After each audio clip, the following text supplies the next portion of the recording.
ST SC एकता जिंदाबाद, आदिवासी एकता जिंदाबाद नारा लगाते हुए लोग आगे बढ़ रहे हैं। आप देख रहे हैं।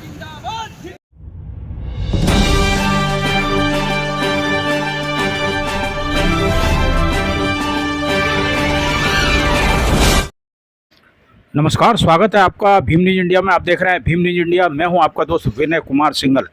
आज बूंदी में आदिवासी मीणा समाज के साथ अनुसूचित जाति जनजाति संगठनों ने एक बड़ा प्रदर्शन किया। घटनाक्रम यह है कि वन विभाग ने अपनी भूमि बताकर एक पूर्व सैनिक जिसने अपनी सारी जिंदगी देश सेवा में लगा दी, उसको उसके घर से बेदखल करने की जरूरत थी। बताते चले कि आदिवासी का मतलब है वन भूमि पर पहले पुरातत्व काल से ही आदिवासियों का अधिकार रहा है, उनका निवास रहा है। वे जल जंगल जमीन को अपना स्वामित्व मानते हैं और उसी की पूजा करते हैं। लेकिन वन विभाग ने अपनी आपत्तियां दर्ज कराते हुए एक पूर्व सैनिक के मकान को बेदखल करने की कोशिश की है। देखिए भीम न्यूज इंडिया की रिपोर्ट को लेकर आप कलेक्टर साहब से मिलने आए हैं। वास्तविकता ये है कि इस देश में जो मूल निवासी हैं भारत के, जिनका कि जल जमीन और जंगल पे हमारा अधिकार है, सरकार वहाँ से हमको बेदखल करने की योजनाएं बनाती आ रही थी, जिसके बाद में हमने इनका विरोध करना चालू किया। तो 2006 में इन्होंने एक्ट बनाया, उसमें स्पेसिफिक है कि वन विभाग की भूमि में भी अगर मान लो 2006 से पहले कोई रह रहा है तो उसको वहाँ से डिस्पोजेज नहीं किया जाएगा, वहाँ से नहीं हटाया जाएगा। लेकिन ये एन के एन प्रकार इधर उधर की कानून के आड़ लेके ये हमारे लोगों को परेशान करने के लिए ही ये काम किए जा रहे हैं, जबकि अन्य जगह पर चारों तरफ इनके बगल में भी कब्जे हो रहे हैं, उनकी तरफ भी इनका ध्यान नहीं जाता है। हमारा तो यही है कि ये हमारा कानूनी अधिकार है कि 2006 से पहले के जो लोग बाग वन भूमि में भी रह रहे हैं, खेती भी कर रहे हैं, तो ये उनको वहाँ से डिस्पोजेज नहीं कर सकते। विधि हमको इस बात की विधि प्रोटेक्ट करती है।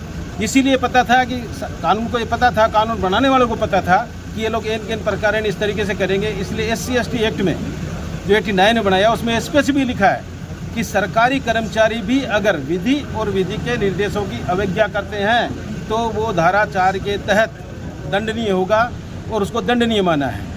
विधि कह रही है कि 2006 के पहले के जो आदमी जो वन भूमि पे जो काबिज है उनको डिस्पोजेज नहीं किया जाएगा। अगर इस तरह की कार्रवाई करते हैं तो इनका कृत्य, जो फॉरेस्ट विभाग हो या प्रशासन हो, उनका कृत्य धारा 4 की परिधि में आता है और ये हमको प्रोटेक्शन देता है।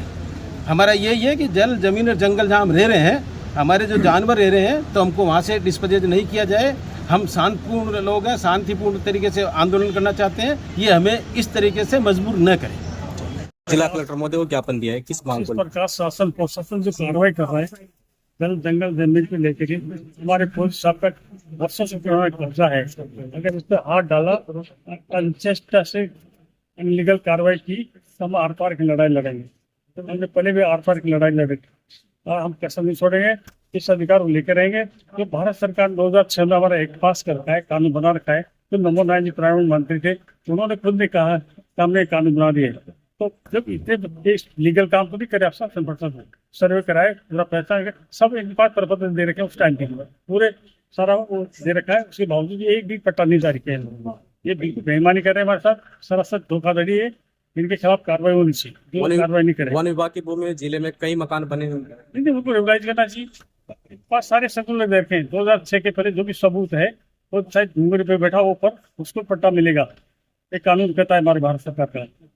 अगर कल जो इन वन विभाग ने जो आदेश जारी किए हैं वो निरस्त नहीं हो लेते हैं तो मीणा समाज की ओर से क्या कार्रवाई रहेगी? आगे आप जाने तो एक लड़ाई लड़ेंगे। थैंक्स। हाँ, आज क्या मामला था और किस उपलक्ष्य में ज्ञापन देने आए थे?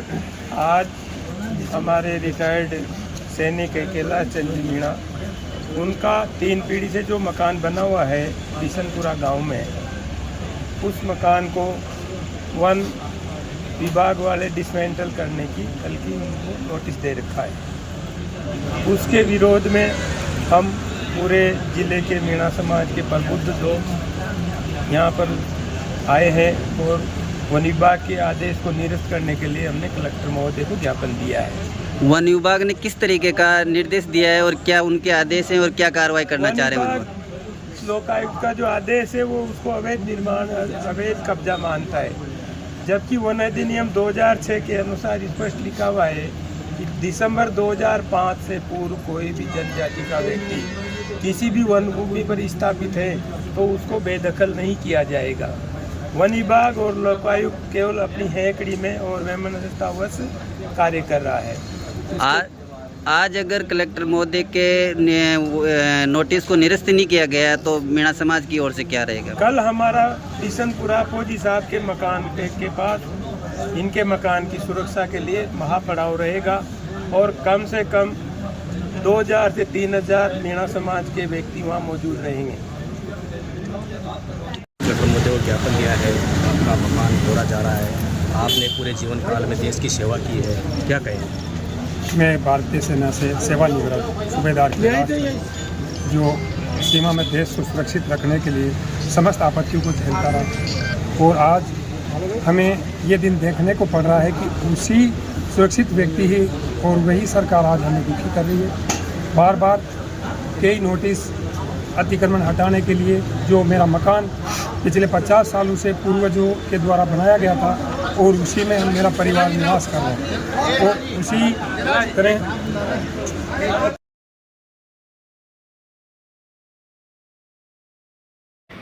न्यूज़ अपडेट के लिए बने रहिए हमारे साथ, देखते रहिए भीम न्यूज़ इंडिया, आपका अपना चैनल।